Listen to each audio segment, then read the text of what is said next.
আসসালামু আলাইকুম। ফোনহাট থেকে আরেকটি ডিভাইস নিয়ে চলে আসলাম। রেডমি 13 প্রো প্লাস লেদার ফিনিশিংয়ের এই ডিভাইসটি একবারে সুপার ফ্রেশ কন্ডিশন আমাদের কাছে নিতে পারবেন। 8GB 256GB ভেরিয়েন্টের এই ডিভাইসটি বক্স চার্জার সহ একবার অফার প্রাইসে পাবেন মাত্র 26,500 টাকা। তো যারা খুঁজছেন একটু কম বাজেটের মধ্যে ভালো একটি ডিভাইস, তো obviously Redmi note 13 pro plus এই ফোনটি হতে পারে আপনার সেরা একটা ডিভাইস। তো ভালো ক্যামেরার জন্য অবশ্যই নিতে পারেন রেডমি 13 প্রো প্লাস এই ডিভাইসটি।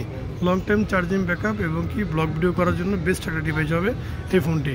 তো যারা দেখছেন আমার ভিডিওটা অবশ্যই আমাদের শপ থেকে নিতে পারেন অথবা অনলাইন থেকে অর্ডার করতে পারেন। যারা শপে আসবেন location Jamuna future park level 4 block B. ফোনহাটে আসলে নিতে পারবেন কাঙ্ক্ষিত পছন্দের ডিভাইস। এছাড়াও সারা বাংলাদেশে কুরিয়ারের মাধ্যমে নিতে পারবেন মাত্র 2040 টাকা বিকাশ অ্যাডভান্স করলেই। তো যারা ভিডিও দেখেন অবশ্যই পেজটাকে লাইক ফলো দিয়ে রাখবেন, এরকম ভিডিও নতুন নতুন পেয়ে যাবেন। আসসালামু আলাইকুম।